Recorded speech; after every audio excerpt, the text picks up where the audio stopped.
The first sound was small, a thin fracture along a champagne flute sharp enough to pierce the music.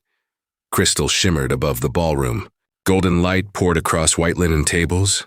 Waiters moved like clockwork. In the center of it all stood Grace, a young waitress holding a silver tray steady against her palm. Her uniform was plain, her steps precise, her presence almost invisible, but across from her sat Eliza Kincaid, the billionaire CEO whose name was etched on magazines and skyscraper lobbies. Tonight she wore a gown that sparkled like falling stars. Her smile had the cold confidence of someone who believed rules bent for her. "Closer," Eliza commanded, tapping the rim of her glass. "You're blocking the photographer." Grace stepped forward, calm, the tray balanced without tremor. The band hesitated, a violin string humming and then falling silent. "The good vintage," Eliza said, lifting her chin toward another table. "Not the cheap one you gave them." "Surely you can tell the difference," Grace said nothing. The bottle was the same. Eliza knew it, and so did Grace. But the lie dangled in the air, daring anyone to catch it. Pour. Champagne hissed, curling gold into the flute. Eliza didn't watch the drink. She studied Grace's hands, hunting for the smallest mistake. "Stop." The word cracked louder than the glass itself. "Do you hear me, or is there some barrier?" The pause was deliberate. A few guests shifted uncomfortably. One man chuckled weakly, hoping to smooth the tension. The bride's uncle bent over his napkin as though the fabric might shield him. Grace set the bottle back on the tray. Her face did not change. Her eyes were steady, a horizon line no storm could tilt. The air smelled of roses and warm bread. Nearby, a candle leaned into its own flame, flickering but refusing to break. Eliza turned toward the bride's mother. "I told the planner we needed professionals. Watch this." She tapped her spoon against the glass for attention. "Miss Grace, is it?" "Smile. It's a wedding, not a clinic." Grace's lips stayed still. She had learned long ago that a forced smile is another kind of chain. "Try again," Eliza pressed, louder this time. "Wrist straight. No, like this." She snatched the flute, tipped it until champagne slid to the rim, and let a drop fall to the carpet. The bead landed with a sound small as a tick of a clock. The crack in the first glass deepened, a white scar stretching through crystal. The table heard it. "Pay attention." "Or step aside," Eliza muttered, her hand flicking as if swatting away an insect. The bride looked between the two women, between the glitter of power and the silence of dignity, as if forced to choose. Grace reached for another glass. Her hands remained steady. She poured until the golden liquid rose exact and measured. Not a drop spilled. "Better," Eliza said, leaning back. "See? A little correction makes all the difference." She tilted her chin toward a nearby influencer. "Some people only learn when guided by those who have achieved something." At the far end of the hall, a waiter slowed his steps. The manager touched his earpiece but gave no order. Power had spoken, and obedience bent beneath it. Eliza raised her refilled glass and sneered. "And this," she said, lifting a linen napkin without touching it, "wipe the stem. Fingerprints don't belong at my table. If you're going to leave marks, at least make them worth remembering." The room froze. Fork stopped midair. The toast, waiting like thunder behind the clouds, refused to fall.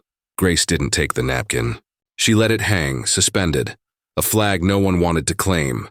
Candlelight glimmered inside the champagne, a small sun burning in liquid gold. "Do you understand me?" Eliza demanded, her voice thinning against the silence. Grace lifted her eyes. The answer rose, not in words, but in stillness. She set the bottle down, balanced the tray to her palm, and paused. Gaze steady, silence thick. The silence was louder than the music had ever been. It fell across the ballroom like a heavy curtain, smothering every sound that tried to rise. The band froze. A violinist's bow hovered above the strings, but no note came. Fork stopped midair. Glasses trembled in suspended hands. What had begun as a celebration now felt like a courtroom without a judge.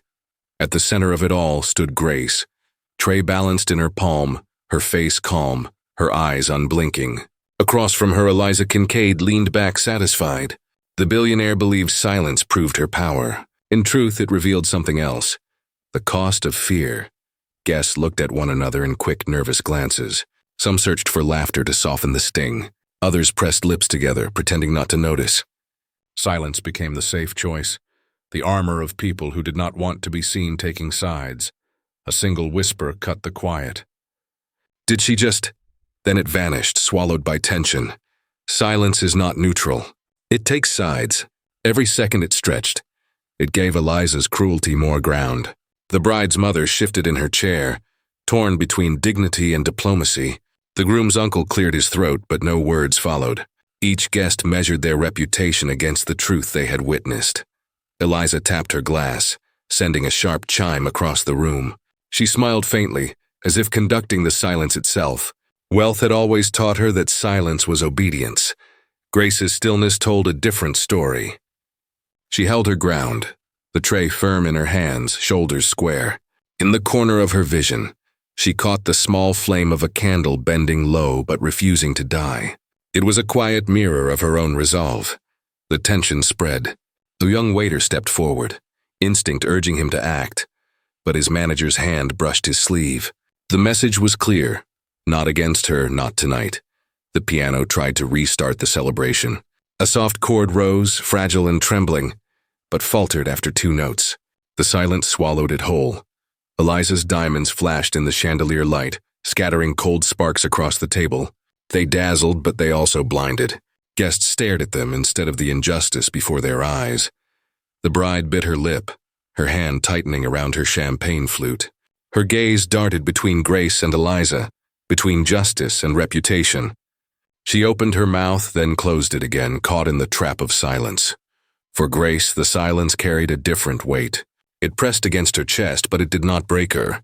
She did not speak, not yet. But her stillness had its own language, and those who looked closely could read it.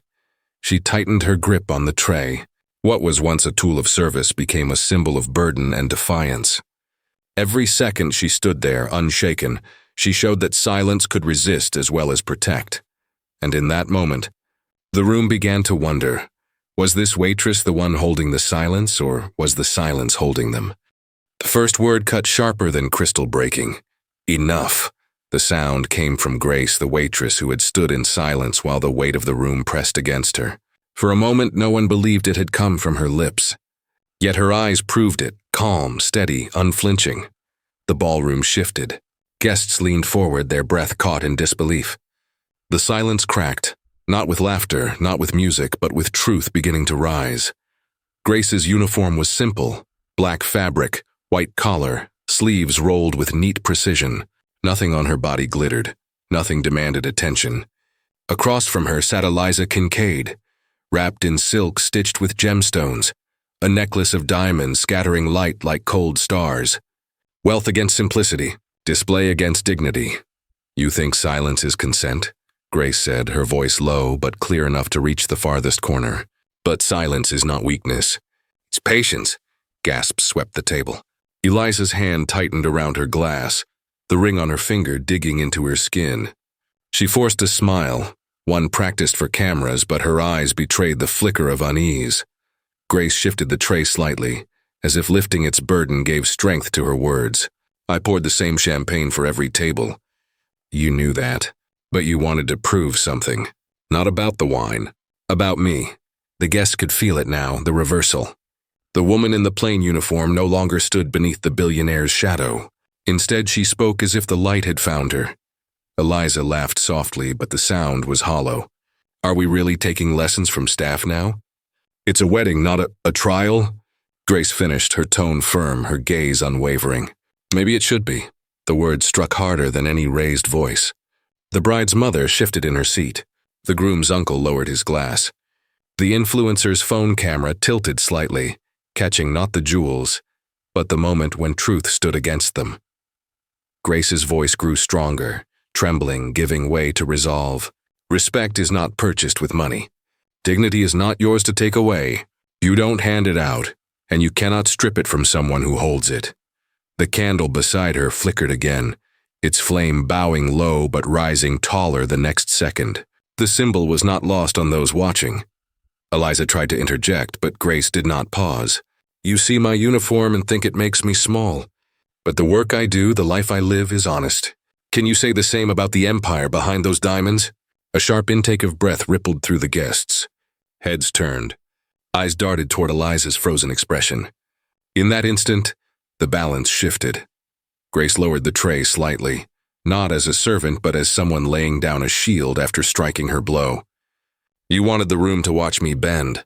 Instead, they will remember that I stood. Her words hung heavy in the air, undeniable, impossible to dismiss.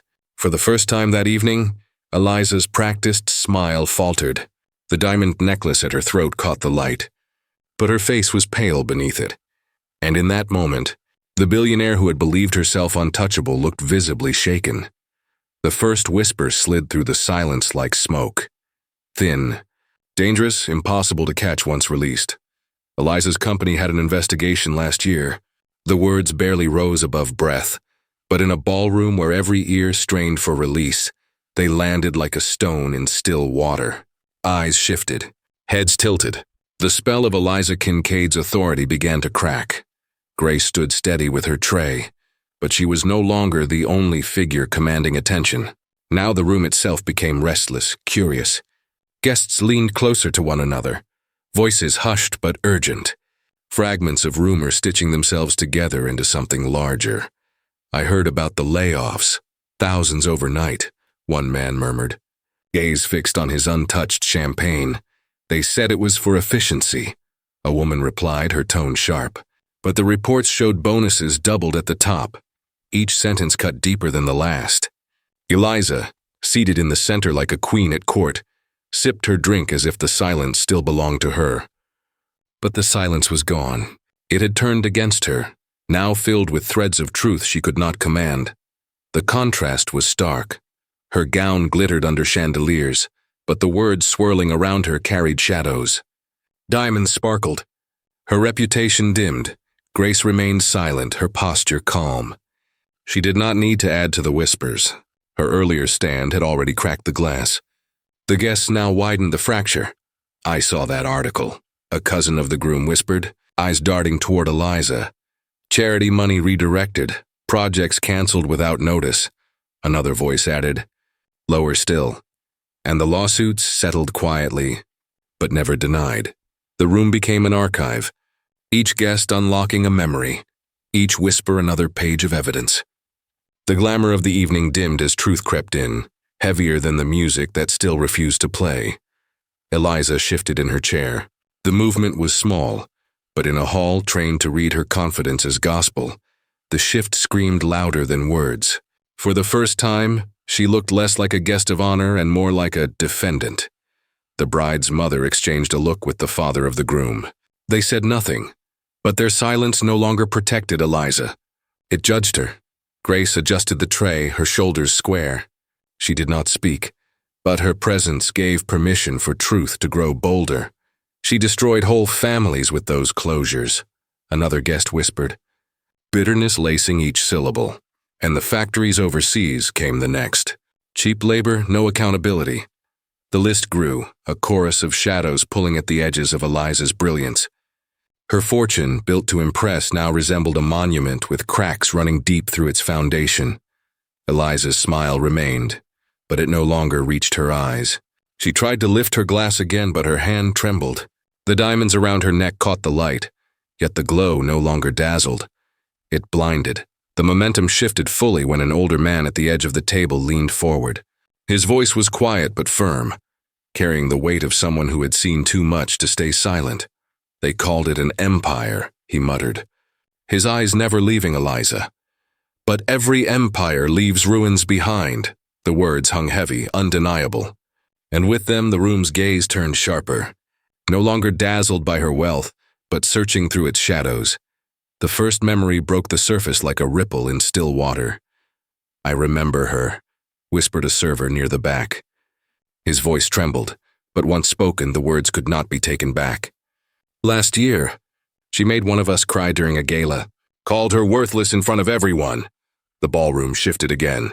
The chandeliers still glowed, but the light no longer belonged to celebration.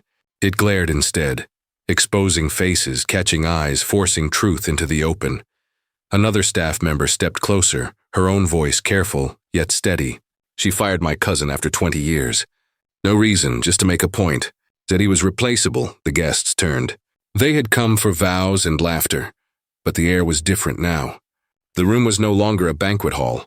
It was becoming a tribunal, its jurors dressed in silk and suits, its testimony rising from those who had once been invisible. A man in a navy blazer leaned toward his wife. His words slipped out low but clear enough to spread. She cut jobs at the plant and then bought a new yacht the same week. I saw it in the papers. His wife nodded, her hand tightening around her glass. My sister lost her home because of that closure. No one cared then. But I care now. The chain reaction grew.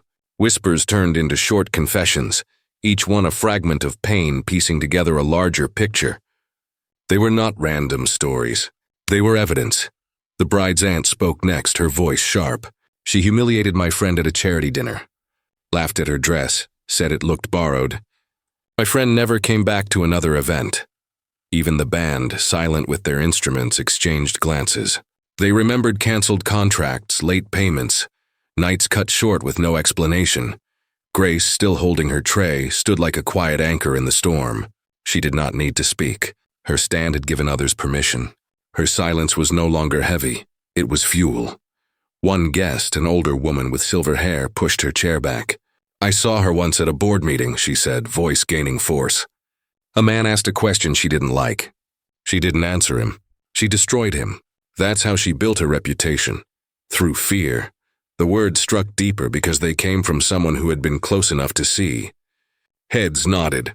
Others began to share their own fragments. Each story carried the same thread. Arrogance, cruelty. The belief that money meant impunity. The contrast sharpened with every breath. Eliza, draped in jewels, sat like a statue crumbling in real time.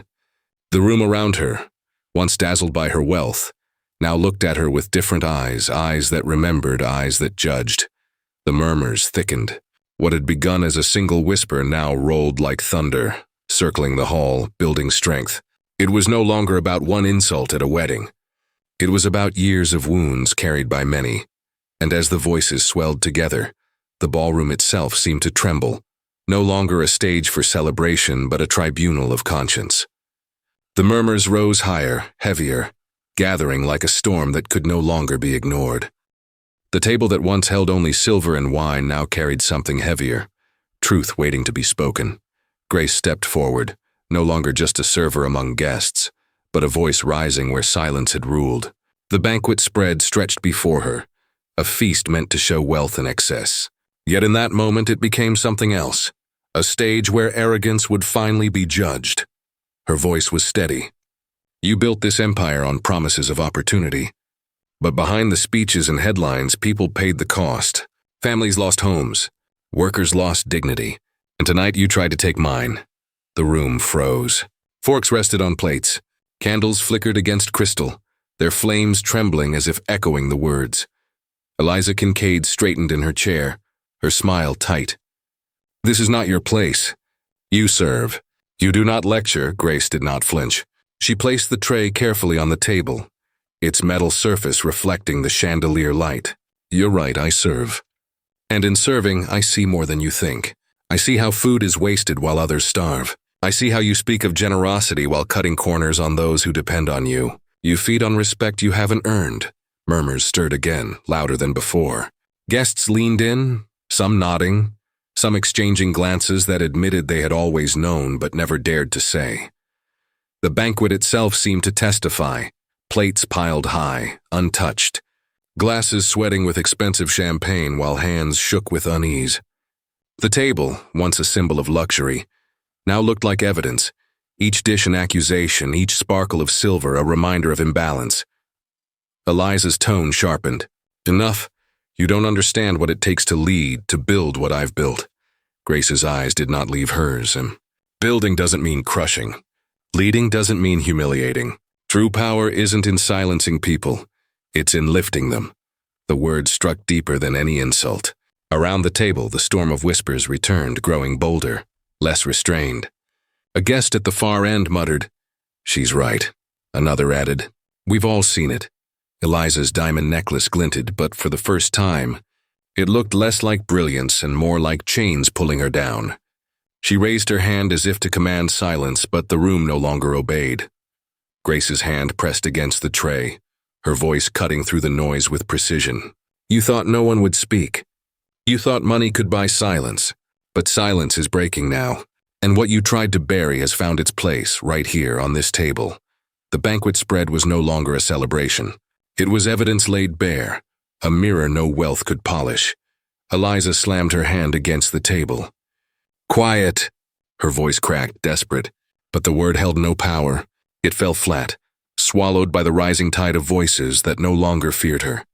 For the first time, the billionaire's command failed. And in that failure, the truth stood taller than her fortune. The diamond necklace slipped first. It caught on the edge of Eliza Kincaid's gown as she rose from her chair, trembling hands fumbling to fix it. The jewels that once symbolized her power now dangled loosely, as if even wealth itself was slipping away. Her voice rang out sharp. Enough of this. She slammed her hand on the banquet table, rattling silverware. You forget who I am. I built companies, created jobs, earned every seat at every table in this city. She stabbed the air toward Grace. You serve drinks. You don't speak to me like this. The words echoed, but their weight no longer landed. Guests exchanged looks, not deference. No one rushed to defend her. Even the bride's father, once eager to display her presence, stared at his plate. Grace did not move. She stood with her back straight, hands steady at her sides. Her plain uniform carried more authority in that moment than Eliza's jewels ever could. The silence of the crowd hardened into resistance. A man in a navy suit muttered, Jobs. You destroyed more than you created. Another voice followed, louder, from a woman near the center table. You bought silence with fear.